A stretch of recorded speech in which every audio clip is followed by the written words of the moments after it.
Welcome, everyone, to episode 41 of The Will Reads. Hope Sucks is with us tonight. Hey. Hey,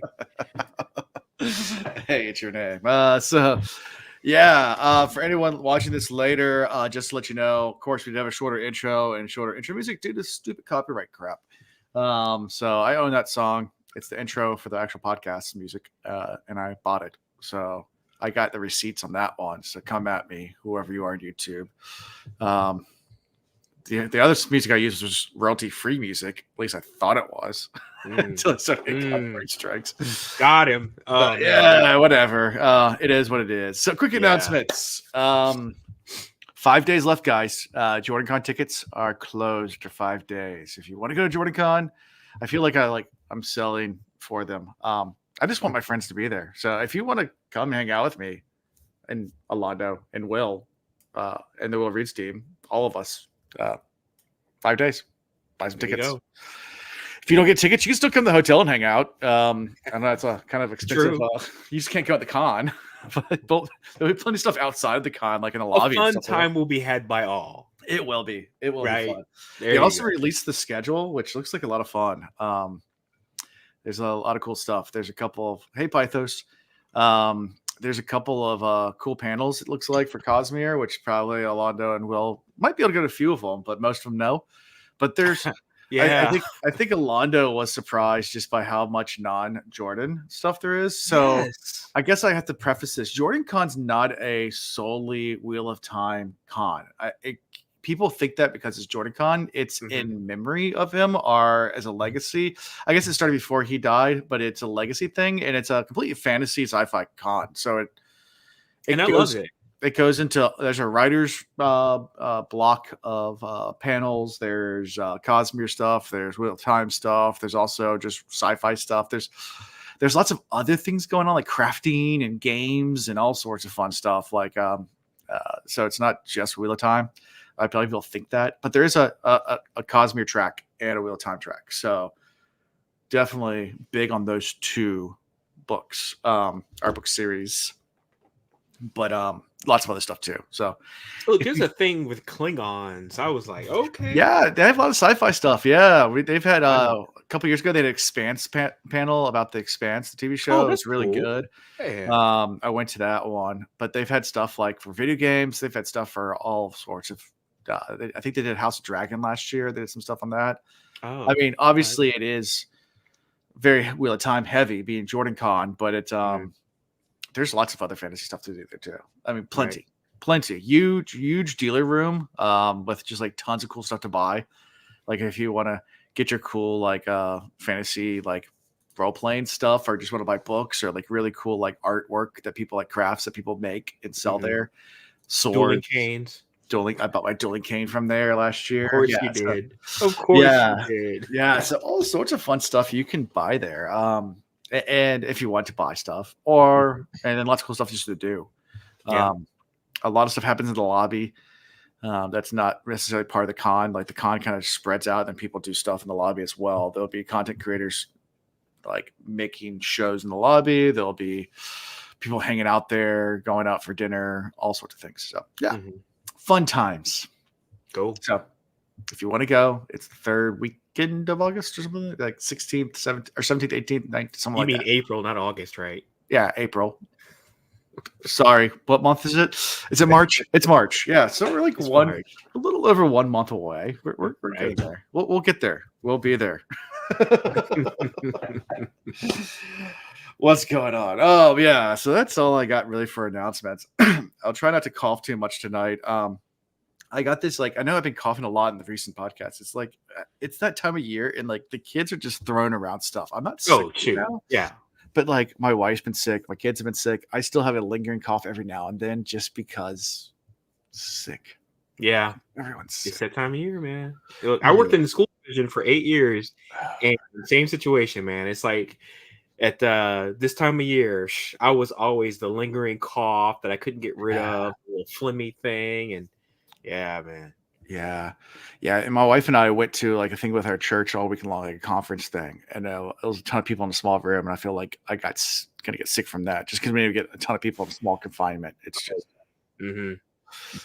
which it was pretty cool. The music was really good because actually the band who did the I mean, normally I'm not into worship music, but so the band that started playing, I looked up there, looked at my wife, and I was like, I recognize them from somewhere. Like, I don't know where because I don't listen to like Christian music. So like I was like, I don't know where. And like I started thinking, like kind of clicked or whatever.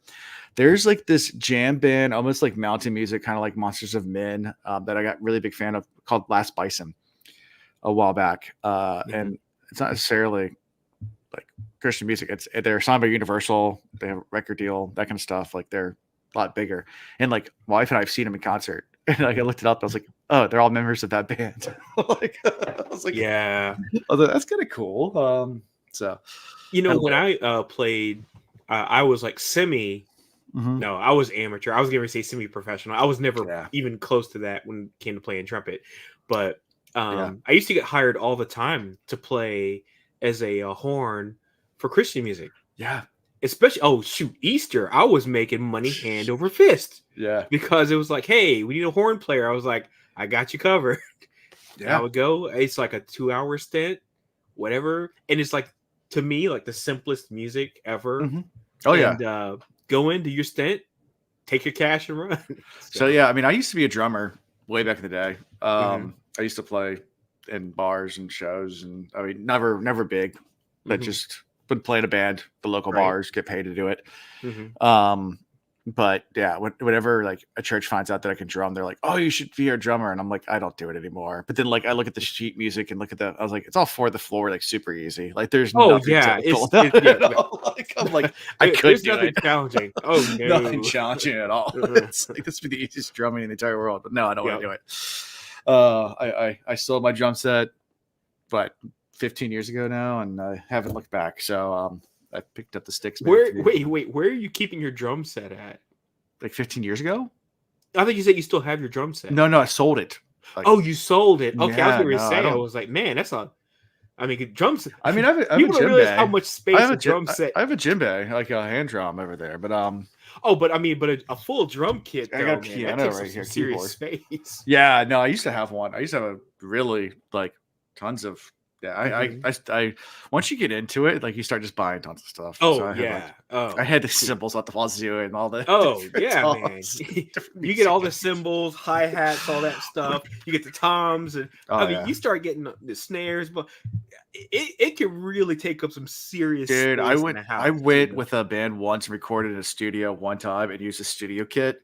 And let me tell you, I thought I was bad, and then I sat down behind that, and I'm like, holy crap. like I looked at one, I was like, they had rototoms. I don't know if you've ever seen those. No, I have not. What is that? So a rototom is like, it's a tom, like your two toms up top. But it has like this little thing on the side where as you're hitting it, you can change the actual pitch of it and rotate it. Whoa. So you can, while you're playing, you can like hit different notes and like change the pitch of your drum set as you're playing by rotating. That's like madness right there. Yeah, it was a little bit extreme. Like 5 different cowbells, cymbals everywhere, chimes, like the whole knot and everything. And I'm like, nice. This is gonna be fun. Wow. Okay. Yeah. Okay. Yeah, I had nothing like that. I got no stories like that. I mean, usually us horn folk, we bring our own horn, our own mouthpieces, all that stuff. Yeah, when you go to studios, they provide you with an actual drum set because, well, that's cool. Yeah, well, I mean, it takes a lot to set up and exactly. I mean, every time you see a band set up or break it down, it's always the drums that take the longest amount of time, right? So it's a lot of pieces. Heck yes. Yeah, I mean, when I used to play at bars, I would carry a really broken down kit though. Like I wouldn't bring all my stuff with me to set up. The slim down kit. Yeah. I know what you're talking about. Yeah, I don't even think I would. Now that I think about it, I don't even know if I'd have toms. Oh, no. Kick drum, snare, hi-hat, and a crash, and maybe a ride. And that's right. I mean, because I would just break it down because one, I didn't want to move it all, and two, we're playing at a bar. Like I just don't. I don't need all that. Like, but you wait. Bass drum's got to be in there somewhere. Yeah, the kick drum. Still. Okay, kick. Yeah. Okay. I feel like I missed that when you said something else. Yeah, still the kick. Yeah, got it. All right. Yeah. Good deal. My double kick. Yeah. Fun times. So, you guys, I mean, I say you guys. Will's not here tonight. So, yeah, that's another thing. Announcement. Will's not here tonight. Yeah, as he mentioned last week. No, yeah. Surprise. This guy playing hooky. Yeah, no, he's in Florida. He texted me earlier today. He was going to try to make it, but the place where he's staying, the Wi-Fi, absolutely is horrible. So, I just said, dude, just come check us out next week. It'd be worse just having him glitch out every 5 seconds. But he told us last week that he wasn't going to come. So, I mean, a valiant effort by him to say he was going to try to still join in, but we already knew he was probably not going to come through. So. Yeah, he's traveling. So, yeah, we'll catch him up next week when we start the next part.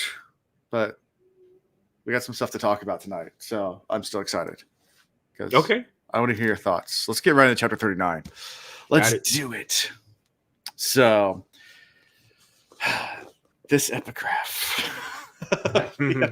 we have to talk about it, Alonda. What's your thoughts? All right. Even now, I can barely grasp the scope of all this. The events surrounding the end of the world seem larger than the final empire and the people within it. I sense shards of something from long ago, a fractured presence, something spanning the void. I have delved and searched and have only been able to come up with a single name, Adonosium. Sorry. Who or what it was, I do not know yet. And shards is capitalized. I know you did the audiobook, but yeah. Oh, it was capitalized. Yeah. We've talked about shards. Yeah, we have. I mean, but it's like we don't know what shards really refers to. Still don't, but yeah. I don't know. And the name, of course, it's like, Adonosium. Yeah, I can't remember. I was like, all of this stuff is like whoop right over the head. I was like, I have no idea what this is referring to. I was like, thank you for more mystery. And that was really about it. I really didn't have anything to add. Yeah. I thought it was gonna be like something insightful because I feel like a lot of these epigraphs, this book, have been like just like blatant, like just like, here you go. Here's the stuff you've been questioning the whole time. Yeah. And now we're back to this like, stuff where it's like, hey, this is concept and we're not going to tell you anything about it. I'm like, oh, okay, we're back to this again. A little bit. This is, I will give you not much of a spoiler. This is a lot more big picture. Okay. Okay. I think you might be able to put two and two together from that that he's been searching for, and a fractured presence spanning the void. So we're with your favorite character. Or my favorite character. Sorry, not yours. Mine. Oh, man. You almost made that mistake. And I was like getting ready to correct you quickly. Yeah. Our Kandra, whenever we have Kandra. He can leap about. Look at the bones. You finally got the clip. Thank you, sir. Finally, look at the bones. Bones. So we're with Tinsoon. This is a really short chapter, but they're all short chapters. Yeah, as far as I'm concerned. I think you might have guessed it from previous chapters because they're cousins. But guess what? The Kandra has spikes too. Yep. Yeah. So what does that mean? And the thing that we were talking about a couple weeks ago, or maybe last, I can't remember when, was this whole idea of these the blessings, right? Right. And so, and I feel like Will was the one that was like, blessings probably equals medals or something like that. Yeah, I think he was. He was related to Fear Kimmy, like that kind of stuff. Yeah. So I think Will nailed that one because it comes up about the spikes and relating to the specific. There's 4 blessings, right? Yeah, there's 4 blessings. Okay. Blessings of potency, presence. He names them all in here. Potency. Now I have to go back and look. 2 blessings are more powerful. Blah blah. You can have 2 powers at once. I don't have it right in front of me right now, but that's okay. Don't worry about it. But yeah, again, it confirms what Will was conjecturing. Yeah, but there's 4. 4 Yeah. blessings that they Of know. course, every time this guy talks about what he was able to get by killing Orseer, Mhm. I mean, the hairs on the back of my neck could get angry. I'm like, The blessed geez, potency, man. which gives him strength. Tell me more about what you got from my boy that you killed. Yeah. But yeah, so 2 hemalurgic spikes. He talks about how they're different than Allomancy, Arc Verkemi, but that he was able to go out and retrieve it because he had hid those that spike when he got caught before he got captured, before he turned himself in, pretty much. Because he didn't want them getting those spikes from him. But it takes 2 spikes to make a blessing. And without spikes, they don't. And that's how I think that's how they talk about how they make the Kandra, is with the spikes, right? Yeah. Right. So the blessings of presence. Yeah. And I keep, this whole idea though. So that's how you turn a Mist Wraith into a Kandra. Mm-hmm. And I'm like, then what's the purpose of the Mist Wraith in general? They serve no purpose. Bag of antlers. That's it. Yeah. That's all. That's the only purpose of a Mist Wraith. It's just to be like bag of antlers. And that's it. What is the purpose of a jellyfish? Tell me. Well, I really got nothing on that. Now that you say that, I got nothing to come back on him. Yeah, what is the purpose of a jellyfish? Really think about it. I mean, it's basically a sentient Ziploc bag. Yeah, that barely has a brain. I mean, we would consider it a functional brain. I mean, it's a couple cells. Yeah, that but basically some of it could be like terribly deadly. Oh yeah, but I mean, I guess they provide food for sea turtles, sort of. But I still say though, I mean, jellyfish eat things. Yeah, sure. Mist Wraiths eat things. Well, so I mean, all animals though, the worst is a mosquito, right? What's the purpose of a mosquito? Nothing. They've actually done studies on that. They think if they actually eliminated them, they would actually affect ecosystems. Screw mosquitoes. Yeah. Get rid of all of them. Yeah, jellyfish eat things. So do Mist Wraiths. I mean, Mist Wraiths are scavengers, so I guess they serve a purpose in just rolling around, collecting, dead things and dissolving them into themselves and clean up trash. Kind of. That's their. Mosquitoes eat people, and I see what you're saying, but I'm sorry, mosquitoes got no purpose, none. I mean, of course, people talk about ecosystems, etc. And like, oh well, if you got rid of mosquitoes, there's like all these things that feed on them that will, and it's been proven so many times over and over again. If mosquitoes were just wiped out, there are so many other animals or insects that can be eaten by the animals that eat them, and they would still be just fine. They would be just fine. The amount of, I mean, there's certain animals that eat mosquitoes just because there's so many mosquitoes, right? But there's plenty of other bugs they could eat too. Like it's just. It wouldn't affect, like they've done studies. It would not affect anything. Not affect. Yep. So many studies. Lord, it's hard to get rid of mosquitoes without killing other insects that are very, very helpful. Right. Which is the reason why they're trying to genetically, mutate these things where they can't reproduce. Right. They've done that a few times where they, and then they release the ones and they like, but I'm like, can we get a little acceleration on that? Mosquitoes serve as food for bugs and birds. Yeah, but they've done studies. There's enough bugs, other bugs that could be as food for bugs and birds. You don't need the mosquitoes. There's like 800 billion freaking bugs in the world or whatever. I can't remember the number exactly, but yeah, they'll survive. They'll be okay. Mosquitoes are horrible. Oh God, I hate mosquitoes. Yeah, and they're not even bad here in the States. Like you go someplace like subtropical, oh my God, like nightmares. Oh. I mean, the reason why the Panama Canal took so long to be built was because of mosquitoes and how it just wiped out everybody. And everybody thinks about, I mean, malaria literally means bad air. They thought that's what it was. They thought the air was bad, swamp air. It was mosquitoes the whole time. When I was in Indonesia, like, it's not, they have malaria there, but you can take pills for it. So it's not as big of a deal because you can just take malaria pills. Yeah. But dengue fever. Oh, dengue fever. Yeah. Yeah. Dude, I was in a hostel there with a person who had it. Oh, no. The screams of pain Oh, geez, I couldn't imagine. Like, because it's called bone break fever. I mean, like, it feels like every bone in your body's breaking. Like, I have heard it doesn't kill you from horror the stories. fever. Like the pain, you go in shock and you die from the pain. You Like, if you want to can die. yeah, if you can survive the pain, that's the only thing they do is they take you to the hospital and they give you pain management so you Yep. can make it through. Your body will the chance of dying from dengue, like normally if it runs its course, is very, very slim. But you will die from the pain. Like I'm like Dengue is like, I mean, they say this, and they say you want to talk about the screams. I've heard that the screams. This is getting really macabre episode, but I've heard the screams of somebody that has dengue is like the most blood curdling screams you will hear from a human. Yeah. Ever. I've heard it. It's disturbing and very, very unsettling, and they end up being taken away to the hospital. Yeah. But when it came on, I mean, I won't forget the screams. I was like, whew.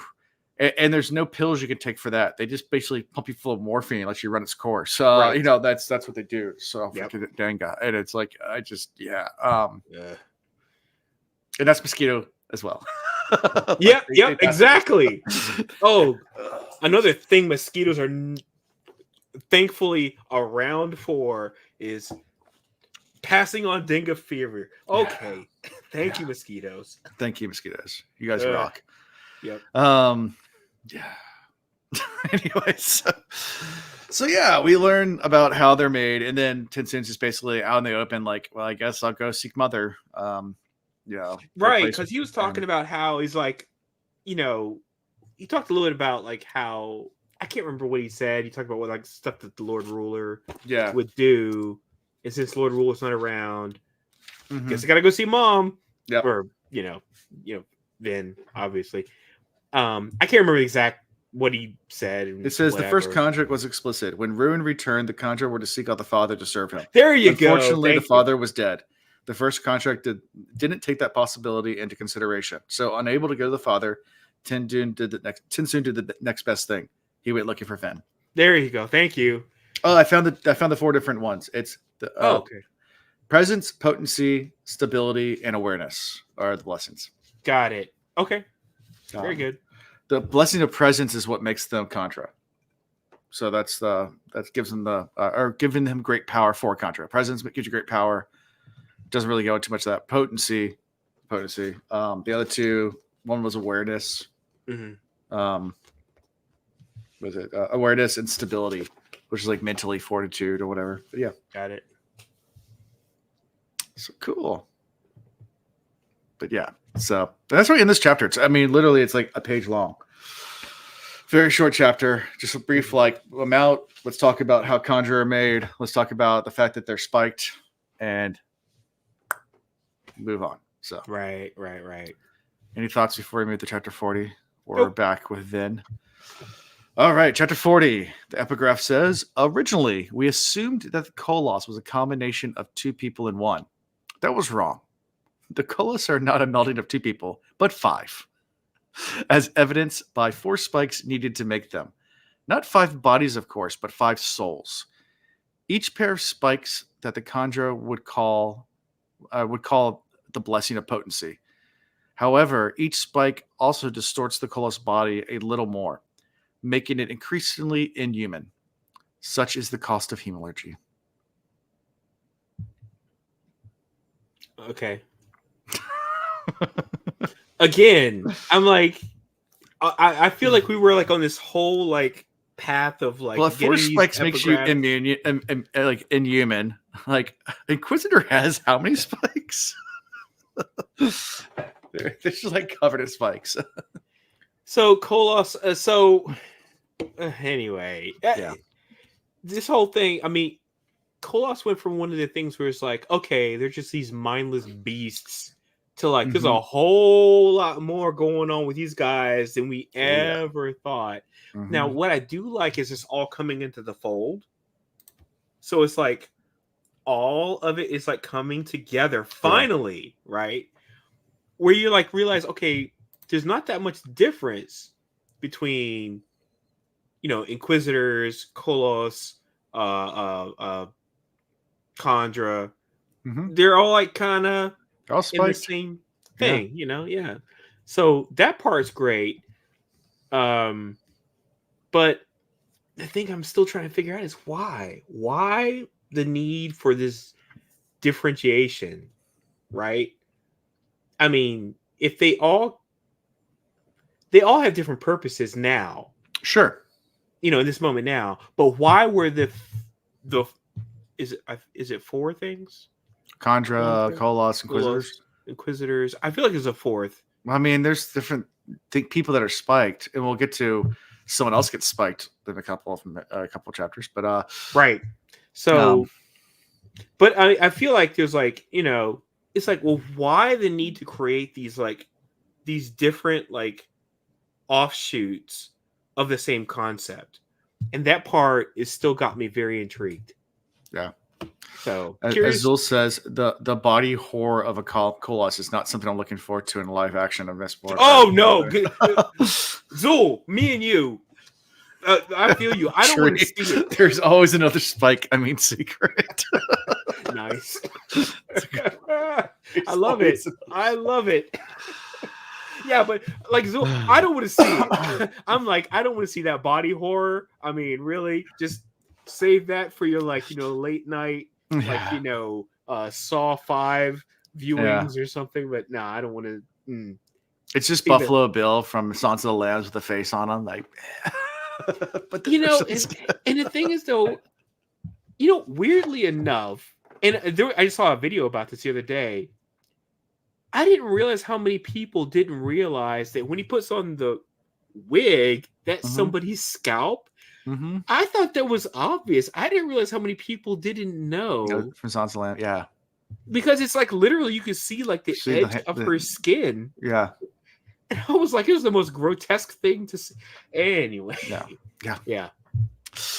Anyway, so this chapter, we're with Ellen, Hammond, Lord Set, Norden, and Demu, and Vin. And they're just discussing how Inquisitors are made. And Set's like, well, what's the point of all this? Why are we talking about this? Yeah, Set is not into it at all. He keeps coming back to it. He's like, why are we talking about this? Yeah. Why are we talking about this? Why are we talking about this? Yeah, and Ellen's like, yeah, we have bigger problems than Yeoman. I know Yeoman's right in front of us right now, but the real issue is the Inquisitors are still out there slaughtering people, and we got to know everything about them. Norden explains that the patterns of sickness indicate an intelligent force is causing it. They start going back into your favorite numbers and everything like that. Oh my god! And by the way, they started going into this and they're like, oh, well, since it's actually, you know, got this really repeatable pattern, it doesn't occur. That's even in nature, there's variance and all of that. I get it. Still bored. Every time it comes up, I'm like, I want to fall asleep. 16. Oh, yeah. Sure. 16. And I get it. I know that the fact that it's like repeatable means that it's being manipulated or the outcomes are being generated by something. I get that. Yeah. That's pretty obvious. What I don't understand is why I should care up until this point. Yeah. And the connection is not being made there. What I didn't quite understand though is that the idea that I can't remember what Demu was saying about exactly. I can't like regurgitate it off the top of my head. There's like certain people that recovered quickly and people that did not. Right. And the people who did not recover quickly are being kind of ostracized. Yeah. Am I remembering that right? Or it's something like that. Let's see if I can go back and find it. But okay. Yeah. There's definitely almost like a caste system about it, and that's right. Yeah, and that part I did not like that at all. I was like, wait a minute, so now you're being subjugated because you didn't recover as quickly as somebody else? Yeah, I mean, then again, it's like it's very much a common thing in human history that whenever there's differences in anything, humans will always start a pecking order about it. Like, You're it's right. You can take any any slice of humanity, whether it's on race, on gender, on social economics, on anything. Go to India and their caste system, or any kind of we're gonna slice it all up and make something to be like, we don't like you now because this. Like, and it sad, but it is. Yeah, but it is. No, you're absolutely right. And I think about that episode of Rick and Morty where it's like Unity took over the planet, and then when she stopped because she was like taking sweet drugs or whatever, she with Rick, she stopped and they were like autonomous, and then they started like getting ready to like battle each other because of the shape of their nipples. I was like, exactly. That's what it takes. It's like, oh, well, we're all similar except for our nipples. Yeah. So it takes that one thing. That's all. Yeah, and they start talking about also the rumors that Inquisitors may be combining powers of several Elementers, which they're looking at as rumors. Of course, we, from a reader's perspective, know this already, but of course, they're trying to figure out what we already know. Right, that's right. It's a normal literary device when the reader knows more than the actual people in the book. But, Ellen connects the spikes that the Koloss human has, and the description that Marsh gave in the process of making the Inquisitors, as something, and trying to explain to them that, the Koloss are made from humans. And Vin starts talking about that. Vin actually says, Marsh called it an art. It is an art. It's called hemalurgy. Yeah, they called it hemalurgy because they were trying to figure out what's this thing called. And like Vin interrupts, like, Marsh called it hemalurgy. So that's what it's called. Yep. And they theorize that the same process used to create Koloss, Kandra, and the Inquisitors. And that must mean they all had the same emotional weakness to emotional allomancy. That's what they conclude. So they're wondering if they can control Inquisitors as well, just like they do the Koloss and the Kandra. Mm-hmm. Although they haven't tried that. And Ellen just declares, we probably just need to do more research into this and determine how we can defeat it. Yeah, this really took me back to Ellen reading books a lot. His inquisitive mind has taken over. It's so much so that he doesn't want to think about like war, battle, whatever. It is like consumed him and overtaken him. So it's like his investigative and inquisitive mind has just completely knocked everything else out of the picture for him. He's like, I must know the answer right now. Yeah. Maybe at his own detriment, but that's what he's focused on. Yeah, and then the next part's when they learn about the new division amongst the Mistfallen soldiers. It's actually the other way around. So soldiers that were sick for a long time are being ostracized. So if they were sick for a lengthy period of time, right, because they didn't recover quickly, right? Yeah, right. Mm-hmm.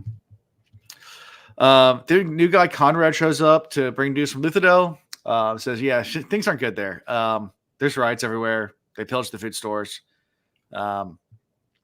Kingpin Rod's requested aid, and Ellen's like, dude, I'm in the middle of something. Like, we don't have time for this crap. like what is he doing back there? Hold get your crap together. That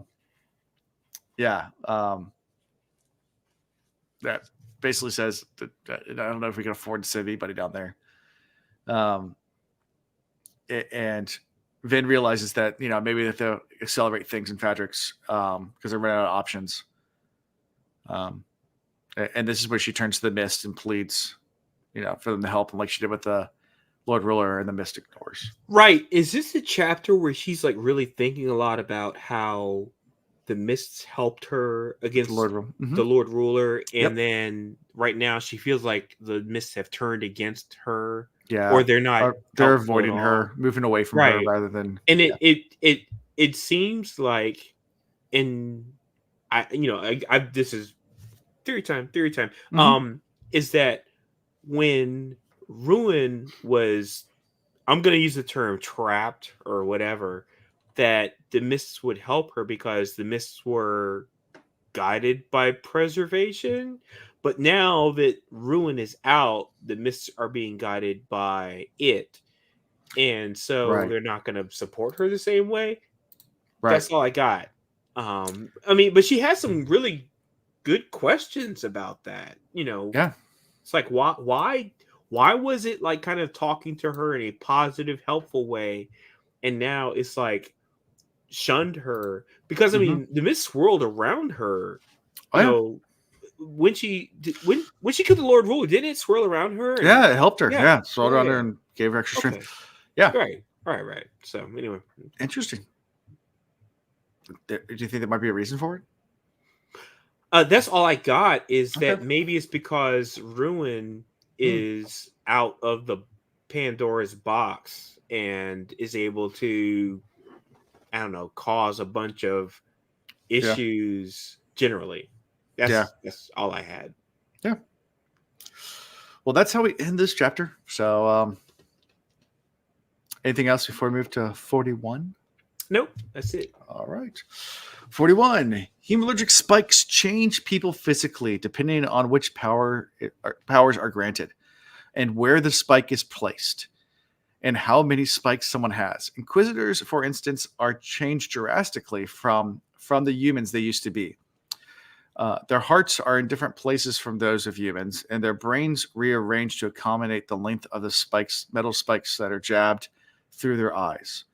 Colors are changed in even more drastic ways. One might think that Akandra are changed most of all. However, one must remember that a new Kandra are made from Mistwraiths and not humans. The spike worn by a Kandra cause only a small transformation in the host, leaving their bodies mostly like the Mistwraith, but allowing their minds to begin working. Ironically, while the spikes dehumanize,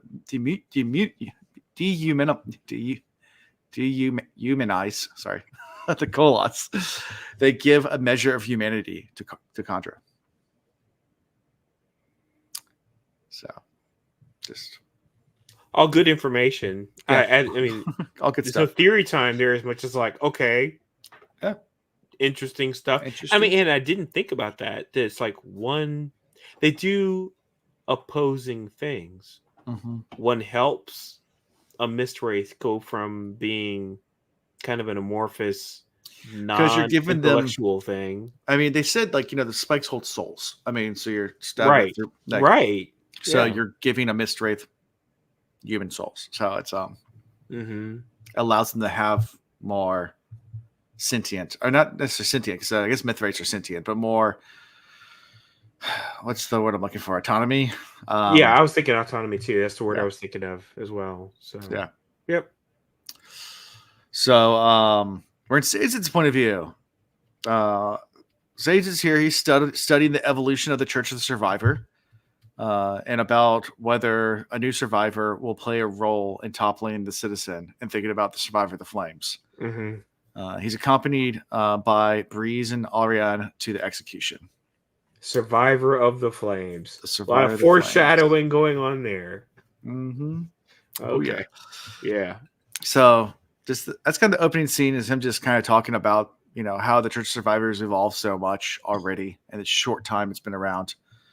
And at this point, he doesn't know who the Survivor of the Flames is. He just knows that if he goes to this execution, he'll find out. Right. And then we switch to Les Debones, Spook. Les Debones. Oh, man. So Spook walks up. Of course, Kelsier's in Spook's head. Tells him, hey, you have to kill those prisoners. Spook's like, I don't want to kill people. Like, what are you talking about? He's like, kill him. Kill him now.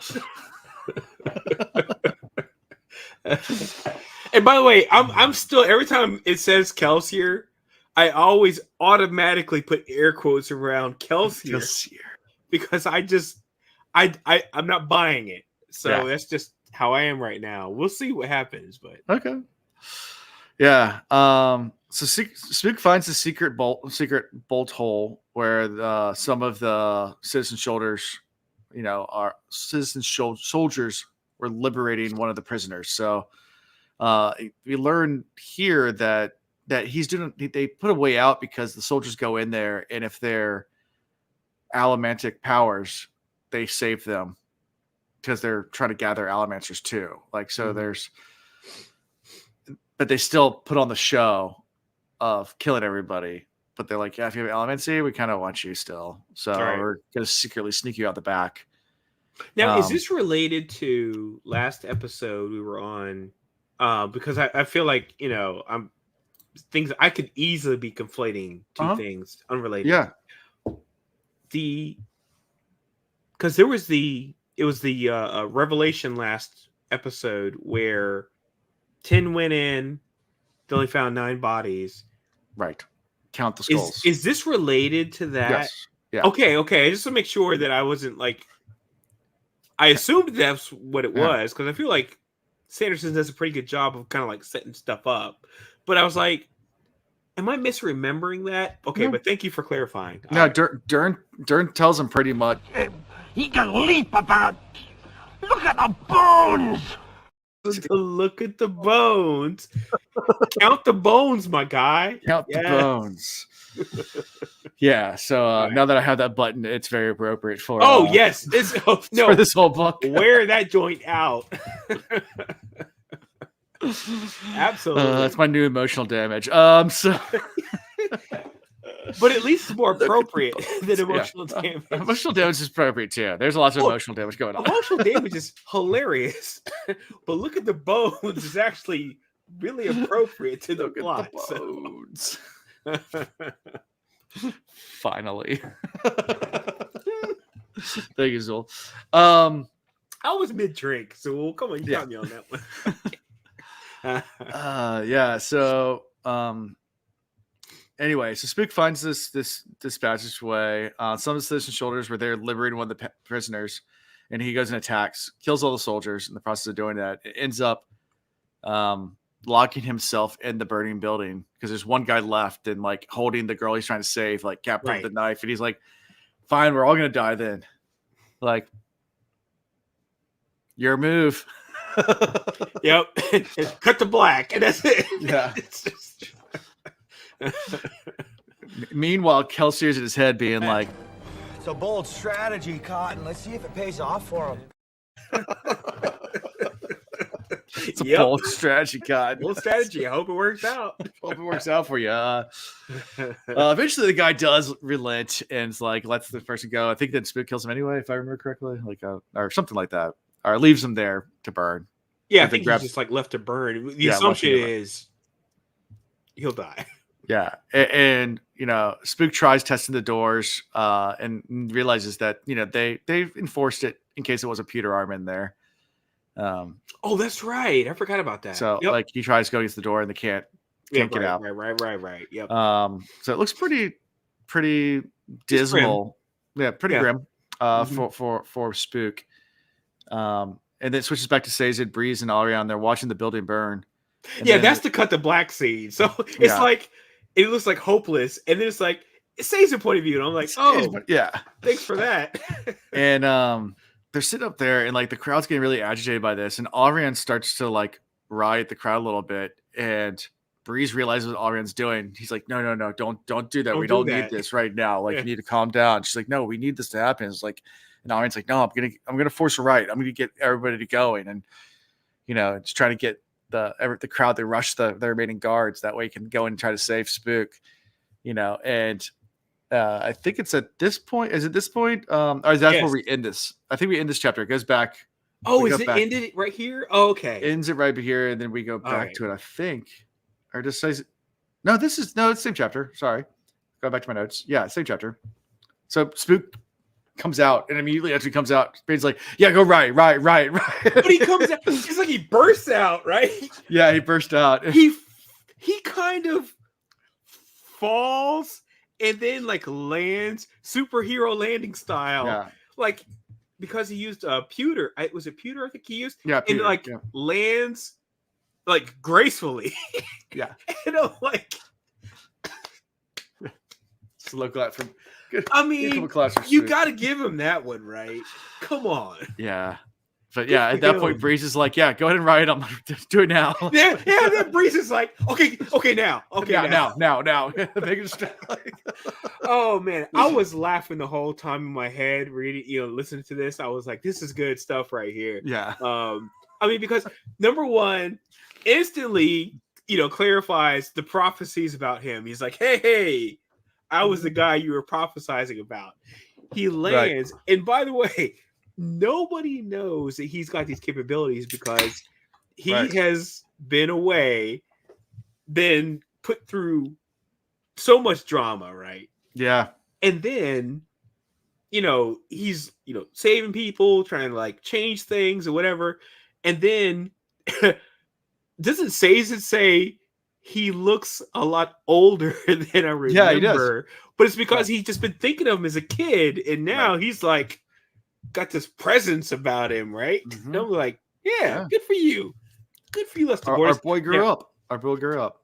Now, I love Will's theory, and I'm gonna go ahead and latch onto it that because he is a product of hemalurgy, that he is probably being led by Ruin. So I still feel like he is got evil guiding him. Mhm. I'm still happy for him nonetheless. I'm like happy that he's coming to his own because he's been so insecure for so long. Yeah. So that's my Alondo, opinion time right there. Sure. Yeah. Okay. Fun times. Yeah. So chapter 42? Yeah. All right. It's a long epigraph. I think that the Koloss were more intelligent than we wanted to give them credit for being. For instance, originally, they only used spikes the Lord Ruler gave them to make new members. He would provide the metal and the unfortunate Ska captives, and the Koloss would create new recruits, in quotations. Okay. At the Lord Ruler's death, then, the Koloss should quickly have died out. This was how he had designed them. If they had got free from his control, he expected them to kill themselves off and end their own rampage. However, they somehow made the deduction that the spikes in their bodies of the fallen Koloss could have been harvested and reused. They then no longer required a fresh supply of spikes. I often wonder what the effect of the constant reuse of spikes on their population is. A spike can only hold so much of the hemalurgic charge, so they could not create spikes that granted an infinite strength, no matter how many of those spikes killed and drew power from it.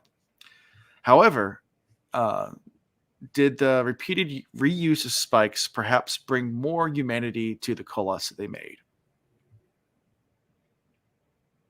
And we keep getting this whole idea, and I'm talking about through the Yeah. book, not just through these chapters we're reading, about the idea of diminishing returns. Right. Where it's like, you use these things, they have so much potency, but the potency diminishes over time.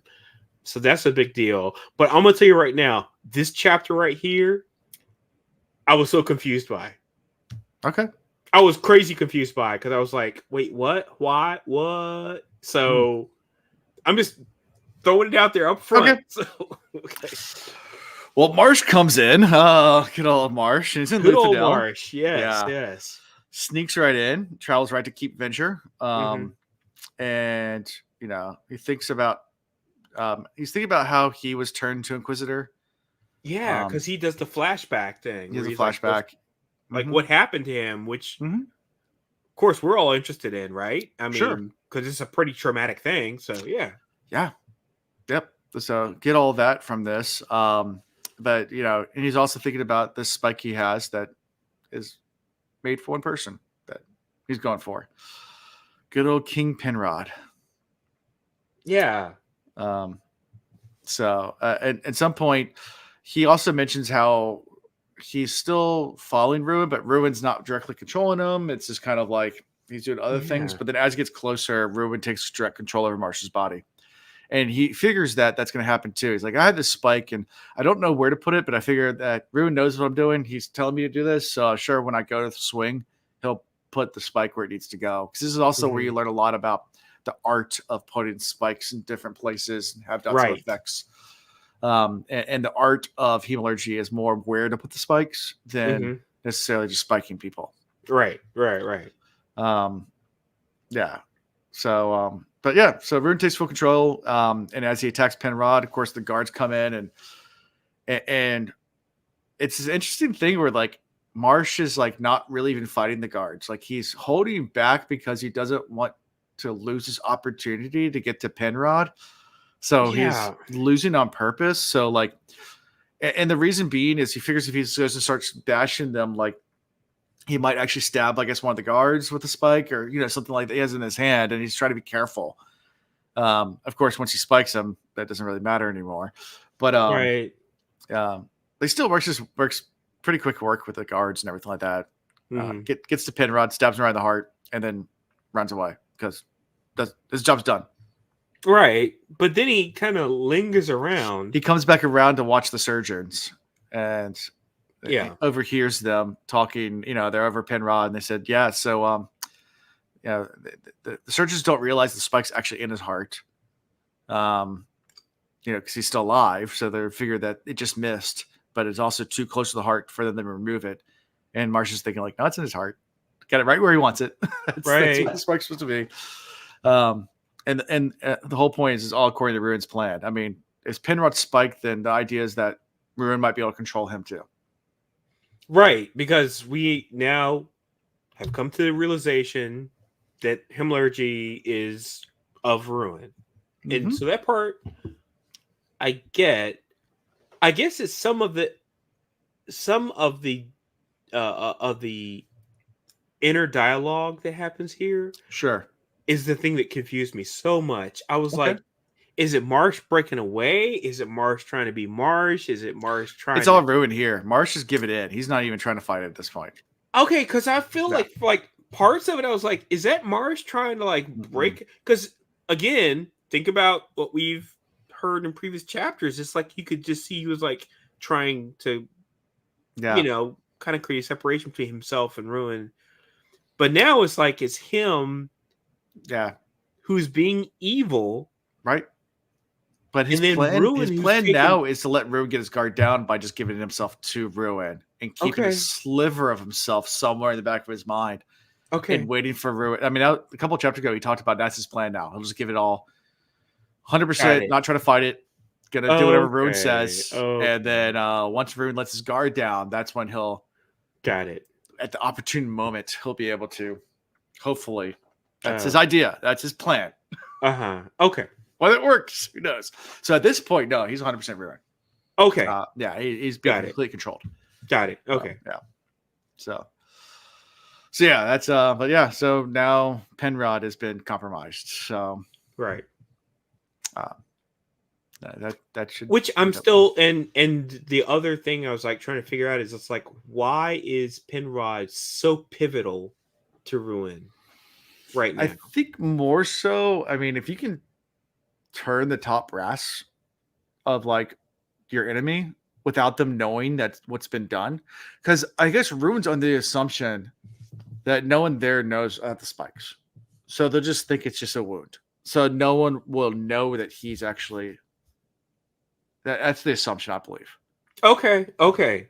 I mean, maybe of course, Ellen and Vin know, but they're not even quite close. I mean, they're not. Right. They're not. Yeah. So. Okay, and this is actually helping me understand it better by you just talking it through with me, because when I think of Spike, I think of like a railroad spike.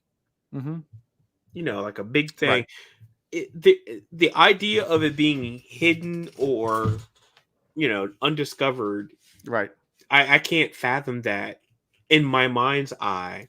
Right. Or not knowing what it was. I mean, it's just like there's a piece of metal in it, we can't get it out, so we're just gonna leave it in there. And they and they don't think it's anything of it. But you're right. Now, I mean, a spike could be like one of the spikes that you use to like I used to use spikes with like a nail gun. Sure. And it's like a long spike. I mean, and they have like spiked with a sliver of a sword that broke off. I mean, it's not to be like necessarily. Yeah. Right.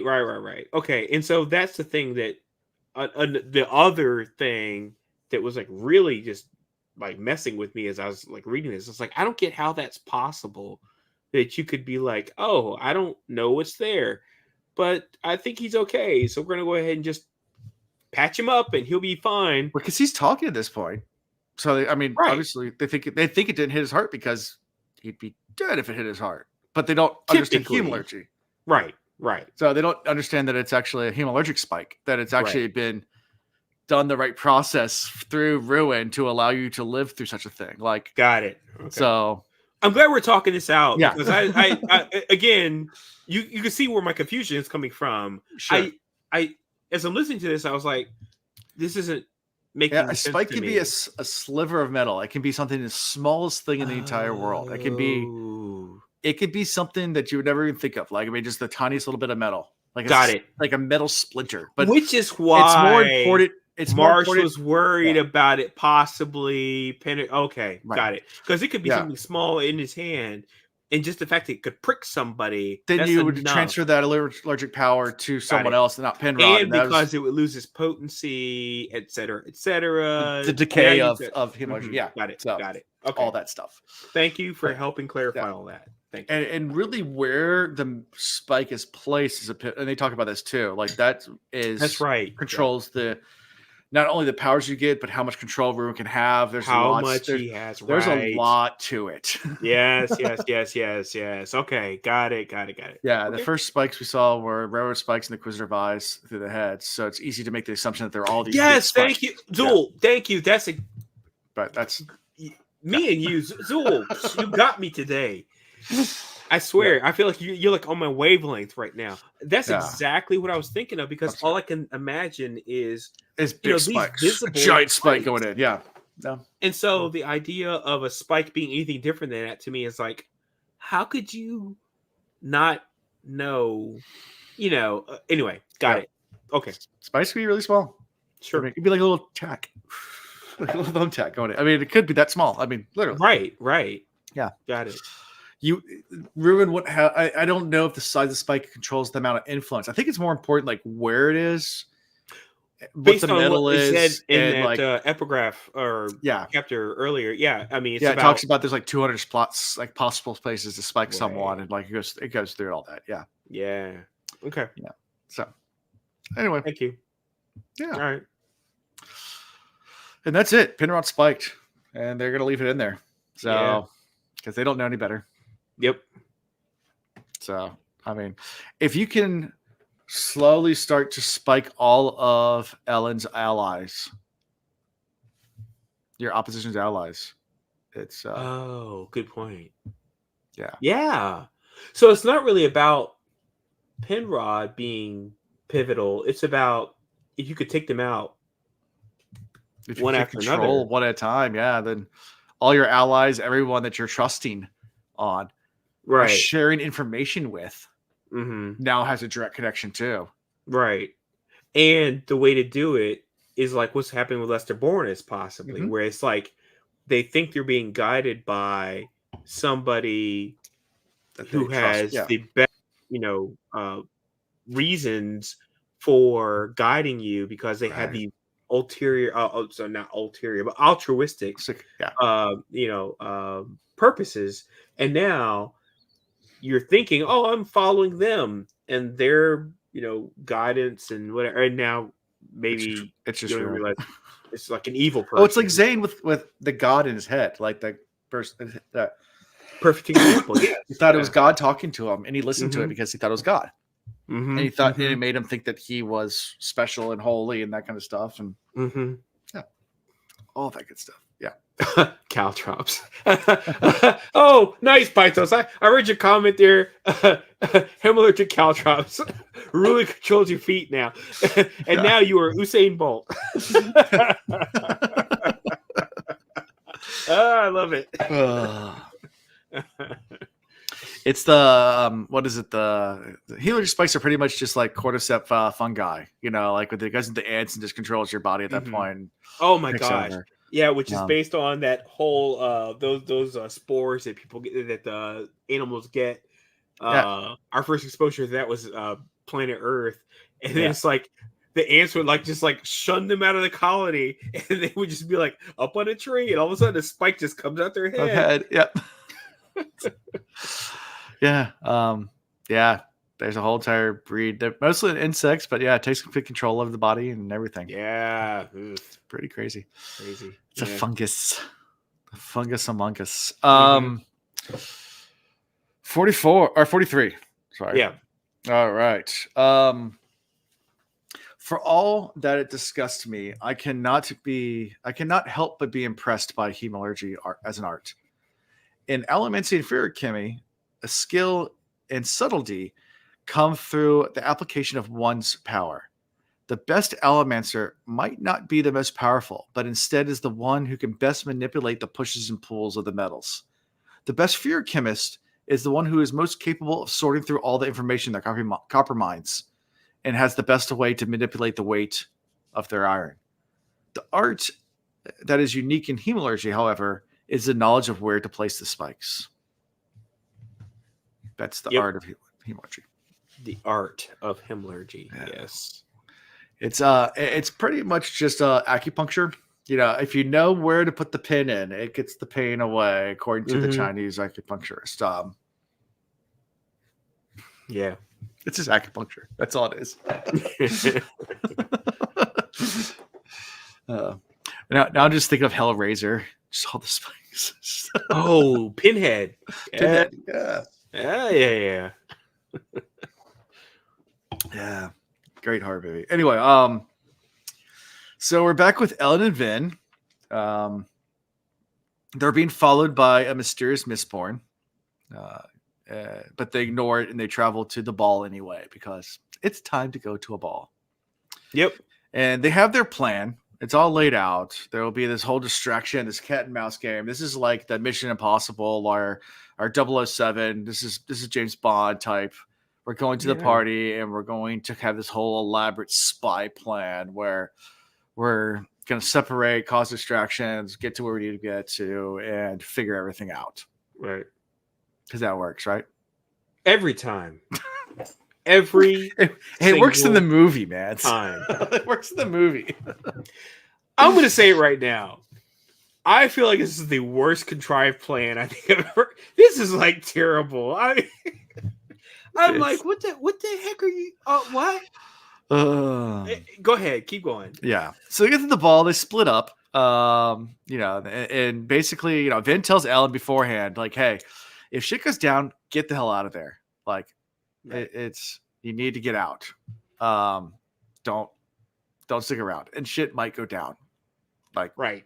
Like, I can't imagine being able to get past all these guards and not being spotted and things going bad. And if things go bad, run. I'll figure my own way out. You run. Right. So, yeah. So, they split up. Vin goes to mingle at the party a little bit. And she's just interested. She's like, yeah, it doesn't seem like anyone's really telling me, until she noticed that every time she switches conversations, there's the same two women that are kind of following around. So she starts burning bronze. She's like, yep, mistings. One's a smoker, one's a 10-eye. And she can tell by the pulses. Right. Yeah, so they're trying to hide it.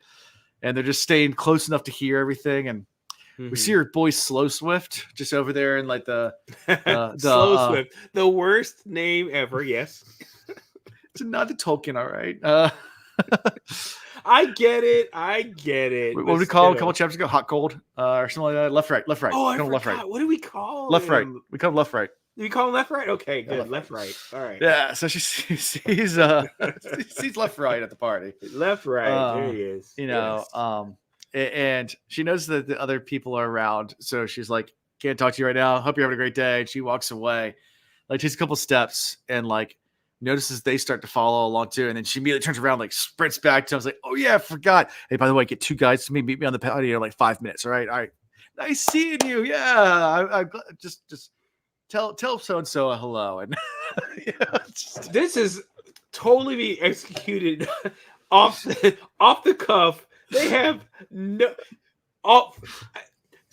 there's no plan here. They're just like winging it. I'm like, oh no. Okay, sure.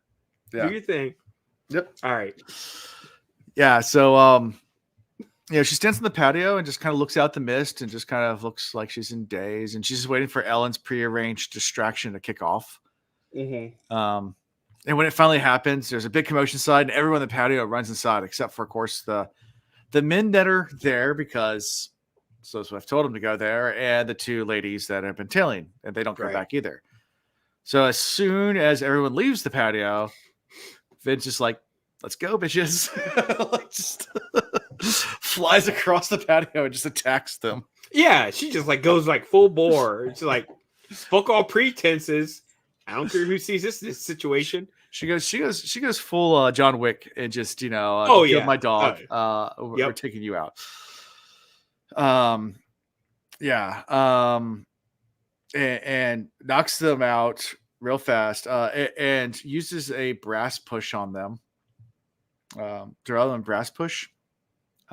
Right. So she like So burns. she soothed the crap out of them to like make She them burns flip. everything she's got in that moment.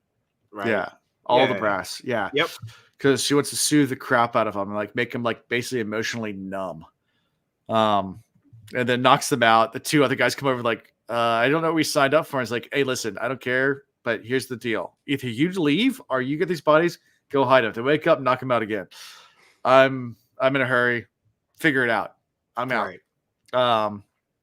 So she leaves. Changes immediately into a more appropriate garb. Like she has like a rip away like Adidas pants. You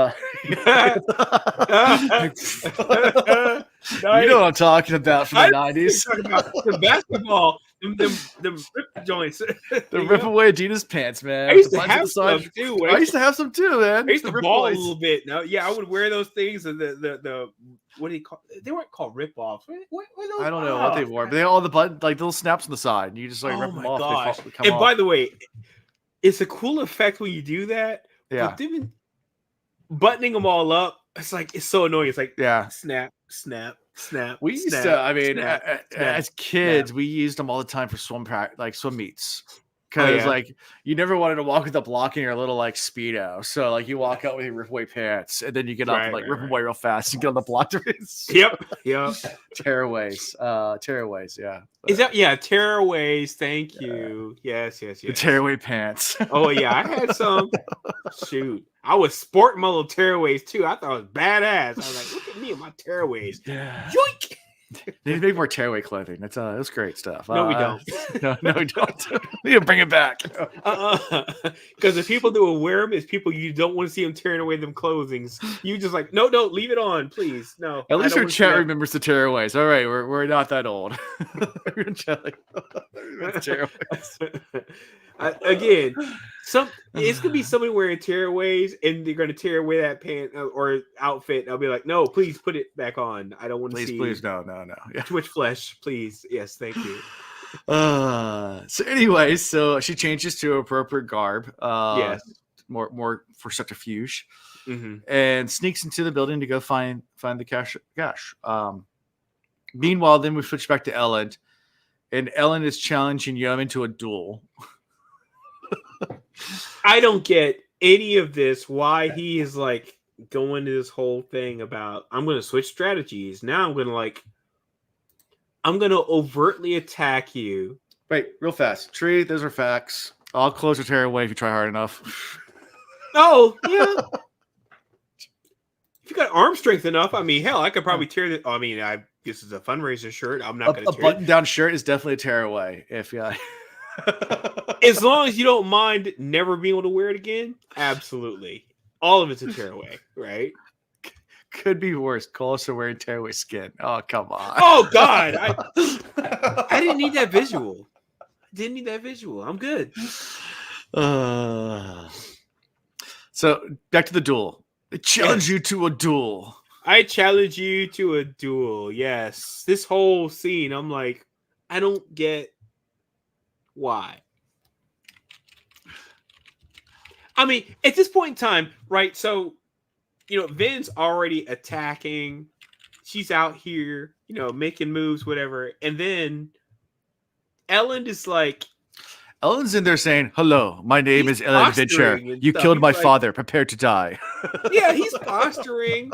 He's got like the little hand up and everything. He's like, I challenge you to a duel. And I'm like, what? Again, this seems like the most harebrained scheme they have come up with. If this is part of the plan right now, this is all. I mean, I got nothing else. I'm like, yeah, I don't see the end game here. It's a career distraction. I think that's the whole point. That's what I thought at the beginning, but he really leans in. Oh, he leans in hard, dude. Well, Yeoman declines, and he's like, "Well, fine, yeah, get a champion. I'll beat him." But he also doubles down on logic of why he shouldn't decline. Yeah, he's like, anyway, the whole thing. I'm like, yeah, Yeoman's like, "I don't have a Mistborn. You're a Mistborn. Like, there's nothing I can do that would be even faster." And Elend's trying to figure out whose his Mistborn is, and figures that it's Yeoman's man. And Yeoman's like, "I don't have a Mistborn, so no, I'm not gonna do it. It's not a fair fight." And then Yeoman claims, "Hey, I had the right to rule anyway." And Elend counters by using the Koloss example and says, "Hey, I control the Koloss. The Lord Ruler controls the Koloss. Therefore, I have the inherent right of the Lord Ruler." And now we get into a debate that has nothing to do with the initial conversation. Yeah. Again, this is all stall tactics. But yeah, that's all it is. He's just trying to keep Yeoman distracted as Finn can get further in. I mean, that's the whole point of what he's doing. And Yeoman starts to see through it. Like, he's like, why are you doing this? This is out of character. You can see Yeoman start to kind of wonder. This is how we end this chapter, because we don't get to the next chapter till we're down or later. But like, we end with them kind of debating and Elend trying to keep his attention. But yeah. Oh well. So I don't know if it's the greatest distraction, but I guess it worked. Terrible distraction. It worked though, I guess. I don't know. Kind of. Sort of. Maybe. I don't know. Chapter 44, our last chapter of this section and for tonight. Each spike positioned very carefully can determine how the recipient's body is changed by hemalurgy. A spike in one place creates monstrous, near mindless beast. In another place, a spike will create a crafty yet homicidal inquisitor. Without the instinctive knowledge granted by taking the power at the Well of Ascension, Rashik would have never been able to use hemalurgy. With his mind expanded and a little practice, he was able to intuit where to place spikes that would create the servants he wanted. It is a little known fact that Inquisitors' torture chambers were actually hemalurgic laboratories. The Lord Ruler was constantly trying to develop new breeds of servant. It is a testament to hemalurgy's complexity that despite the 1,000 years of trying, he never managed to create anything with it beyond the 3 kinds of creatures he developed in those brief moments of holding the power. So, experimented a lot with spikes, but he was only able to do 3. Right. Which I guess this kind of alludes there could be more. Maybe. Yeah. But, yeah. So with Vin, we're descending to the bowels of the keep, right? Of the canton, and goes down to basically a maze of corridors. This is pretty much any video game level that you've ever played. Anybody who's been on a Super Nintendo system at some point in time, you've done this. You've done this. Yeah.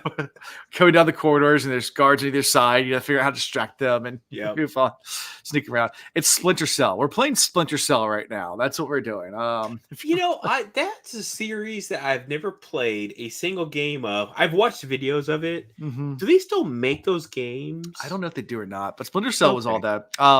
Metal Gear Solid was like that. Metal Gear Solid, where you sneak around. Oh, Metal Gear Solid, definitely. Yeah. I mean, yeah. Yeah. There's a lot of games that were like that sneaky. Yeah. Assassin's Creed. Creed, same type thing. Yep. You're sneaking around a lot. Mm-hmm. So she uses emotional elements to distract some of the guards as she finds her way down. Get them to riot, get them to start fighting down, further away. She pushes all the way down past the ones that are guards. Oh, that's right. Yeah, I feel like I'm having problems remembering this chapter for some reason. Yeah. But yeah, you're right. That's right. They start fighting with each other. She's riding their emotions. Right. Okay. Causes the other guards to run to see what's happening so she can sneak past the next level. And she finally gets access to the place. And the stone's already been moved away. And she's like, sweet, they've already done it for me. But it looks like they really crudely did this. Like, if they had a Mistborn, why did they just pull it out? Like, why did they like dig at this so much? Like, it doesn't make any sense. But hey, it's open. Let's go in. Of course, you're reading it like it's a trap. Yeah, it's a trap. Need the Admiral. You need the Admiral Akbar, right? It's a trap. It's a trap. It's a trap. So then we switch back after Vin sneaks in to Ellen and Yeoman debating about terrorist stewardship program. Oh, right. And whether the terrorists are being treated well or poorly, and the debates just go on and on about all sorts of things. Yeah. And then the debate is interrupted when the appearance of, the two spies that Vin had knocked out show up, like beat the crap, and they're like, and Alan's like, I guess this is my cue to leave, right? And he's about to run, and he's like, maybe this is my chance. And so he decides to pretend to try to kill Yeoman to see if he's Mistborn. He doesn't want to actually kill him.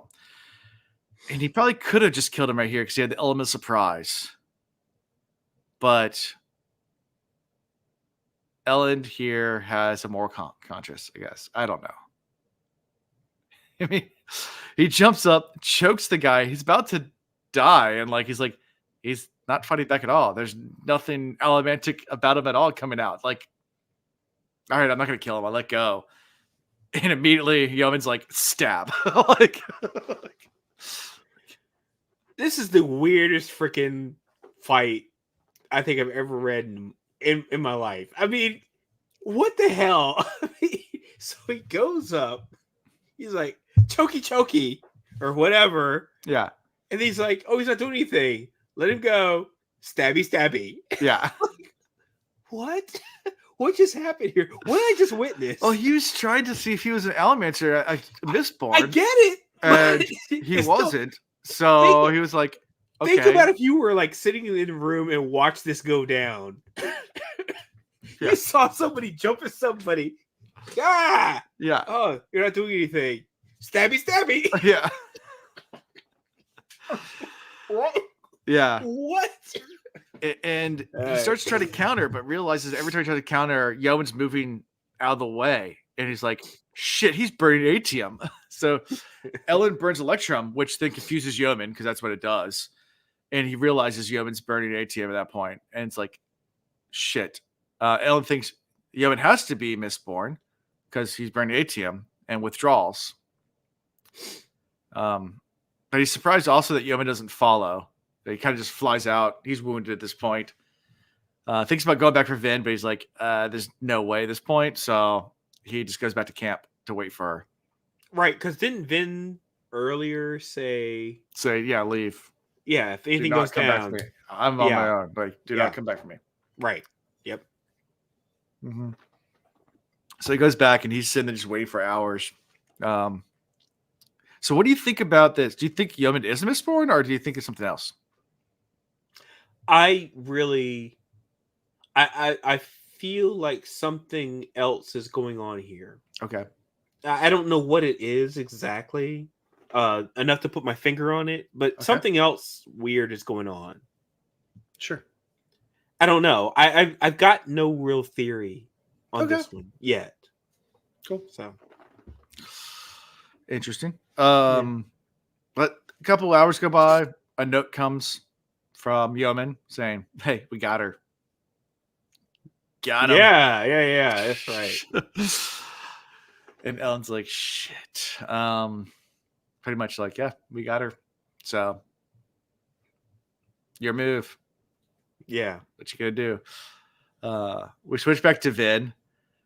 Vin immediately after she goes down there hears the door close behind her, and she's like, "Oh, that's why they were torn apart. Took the steel plates off." Right. There's no metal in it. I'm stuck down here now. Okay. So then she starts pushing with Peter, but it's an upward slope. And if you ever try to push anything on a slick surface uphill, it's not going to happen. Right. can't hear anything. And then as she starts looking around the cavern, can't find anything in the cavern. Her lantern's running out of light. And as she's doing that, she hears footsteps in the cavern with her. And she senses and realizes that there's another person burning elemental powers in her. So she immediately goes into, all right, I'm going to attack him. And she lunges towards him. And as soon as the light of the lantern gets within, I guess, reach, she throws the lantern and then immediately attacks after her, if I can remember correctly, or something like that. Because the light hits his face and she realizes it's Reen. And we end the chapter in the section. Yeah, so, yeah. Okay. No. Yes. No. Yeah. I'm sorry. Is it Reed? If it is, I got hate on hate on hate. I hate it. No. Nah. I mean, I feel like this is the weakest bait and switch of the whole freaking series. If it is Reed, I'm like, hate it. Because it's already been talked about by other people about how he was tortured and killed and blah, blah. Nope. So I'm not buying it. Okay. On surface level right now. Okay. I was like, no. I mean, anybody else. I mean, hell, you could have said it was Kelsier, and I would have accepted that quicker. than Okay. I'm just saying. I was like, no. Okay. We'll see. That's all I have to say about it. I had no theories. I literally heard that and I was like, okay. Love it. So, yeah. Good old Reen. Reen, yes. So, anything else from these chapters before? No. And this is the end of the part, right? Yeah, this is the end of part whatever. 3. I think we're in part 3, yeah. Next is part 4. So I feel like, it's a decent cliffhanger. Mm-hmm. The appearance of Reen, not really in on that yet. So I won't suppose one way or the other. I have a feeling this is going to end up being like one of those like weird Conjure things or something. Okay. I think that could be, Conjure using Allomancy though? That's right. They can't. Mm-hmm. Yes, that's right. Yeah, pulses. Right. I forgot about that. Good point. Thank you for reminding me. I really wish Will was here because this is one where I would really love to have somebody else who has not read the series tell me what their thoughts are in this moment. Because I feel like, sometimes it's like when someone comes back from the dead in like a Fast and Furious movie, and you're like, because they all come back. They all come back. Han came back. Toretto's girl came back, and I'm like, okay. There's a couple. I'm trying to think. There's a show, and I can't remember what it was, but they had like the worst comeback ever. And and now I'm tip my tongue what it is. But it was like one of those ones where it wasn't even explained. It's just like they're back, and it's like, what?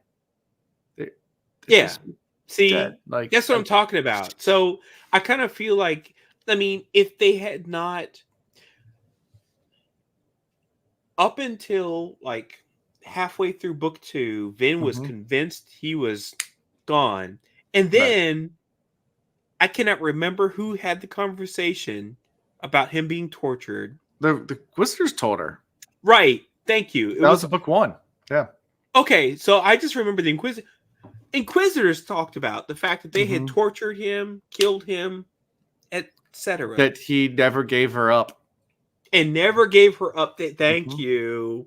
So this is in the back of my mind. And now it's like Reed's, here. And the things that are not sitting right with me is number one, that he's alive, and number two, why here?